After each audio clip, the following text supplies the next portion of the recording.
Hi guys, welcome to this video about what you can do or what you have to do when you're moving your weather station and you're feeding weather data to the weather underground. So you have a personal station and then you want to keep it updated. So what does it mean? When you're moving, there are two different options actually. Unfortunately, the screen is a little bit small. My screenshot I've made is a little bit small, but I hope you still can see that. So when you have, yeah, when you have a station and you want to move, it says actually, Weather Underground says if you are moving your personal weather station more than a few blocks from its current location, you need to sign up for a new station.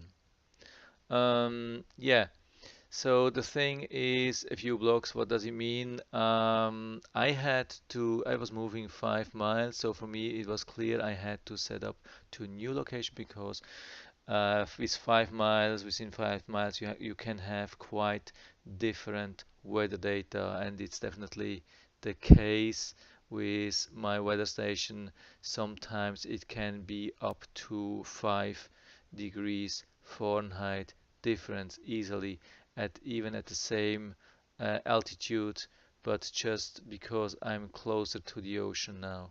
So usually in during the night temperatures higher, during the day temperatures cooler. I mean can be different in winter and summer. So anyway, so when you just moving, of course, then it's I mean when you're just moving a few blocks, like 100 yards or so, then you can go to this icon here, I mean the settings icon, and you just change the address which is here, um, and then it's done. You keep the same station ID you came, you keep the same station key, you keep everything, you just keep feeding the data.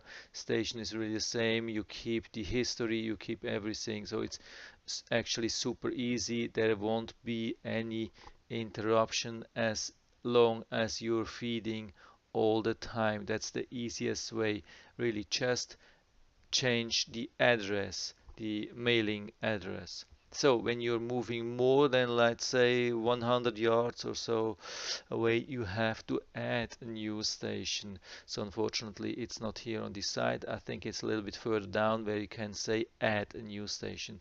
Then you get a new, I mean, you have to enter the address, and then you get a new station ID and a new station key. That's important, especially the station ID is needed. I mean, anyway, the whole thing is on the www.wonderground.com personal weather station slash my PVS. So, and then you go to my profile and then you go to my weather stations. That is where it is. So, okay. Yeah, the thing is what you have to do then on the feeder side. Let's say if you have my accurate, I have my like a accurate weather station or accurate weather station, and so here is how it works. I think a lot of people have probably 70 or 80% of the people have an accurate weather station, and so hopefully you have same, and I'm able to help you a little bit with that. So you can go to www.myaccurate.com slash something. You see that share weather. You log in, go to settings, and then you go to share weather, and then you have this listing here where it says share to weather on the ground. To change something, you have to click here first. Otherwise, yeah, below this panel here, there's an edit button. So, and the edit button, you can't click on the edit button unless you click on this button first, and then you can click on edit. And here what I have been graying out is the station ID. That's the ID from here, the station ID. So you have to copy. If you if you make a new weather station like here, you have to copy this station ID and go to edit and change it and put it here and save it. So of course, what you can do instead of editing, you can remove that, add a new one, and then add the station ID. It's the same. So I've tried both ways. Both ways have been working. The thing is, when it gets a little bit tricky, hold on a second, I forgot to do something. I have the detailed page. So when you go to edit or to add from here, then you get to this page.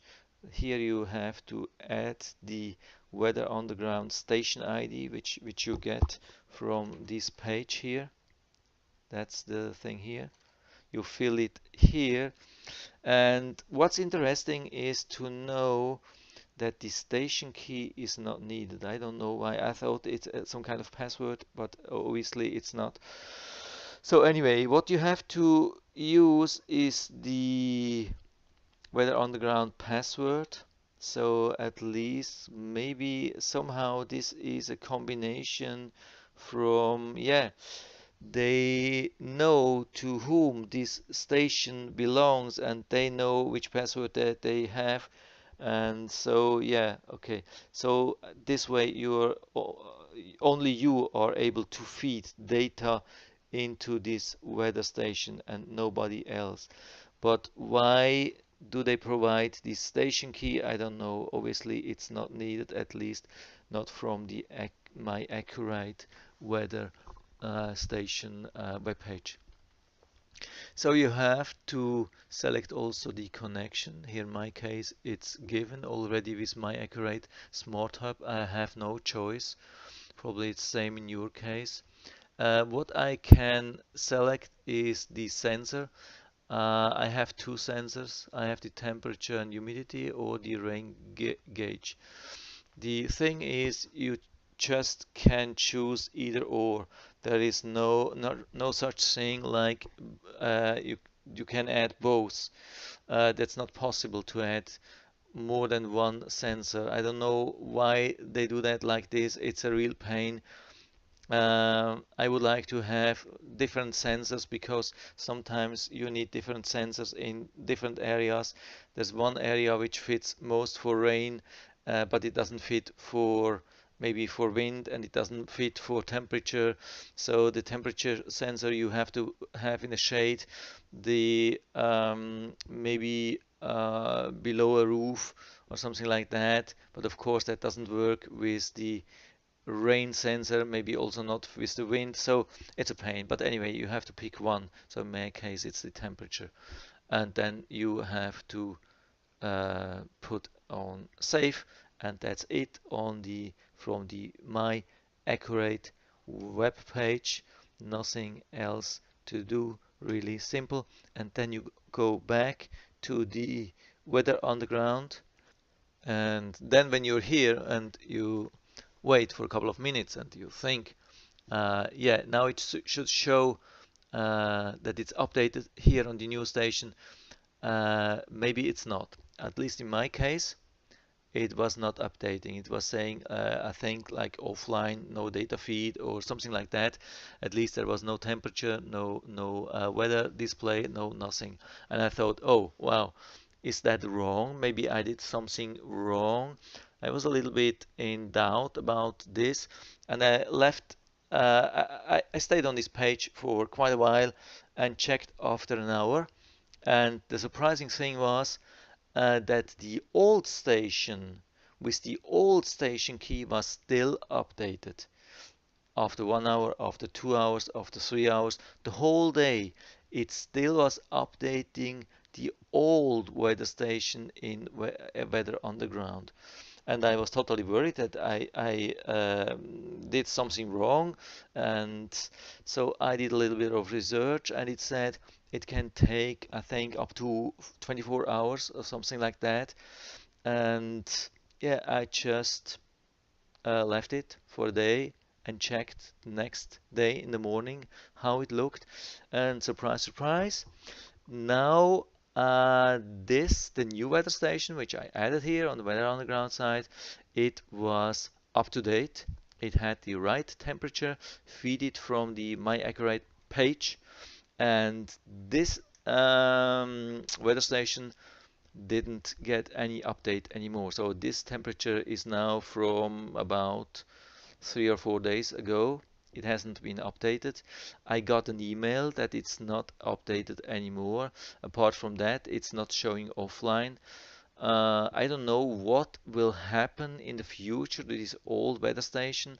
I mean, I have been feeding data for about 4 years, and it would be really sad to see when they totally dump it. I mean, if they delete it, nobody would have access to this historical data. That would be a real loss. Because yes, some people may do some research on historical data, and it would be good to have this data still here. I mean, forever, even when there is no new data, but they can see the data from 2014 to 2018. Let's see how it develops. Maybe you have some information about this. So, but at least the new station is now working.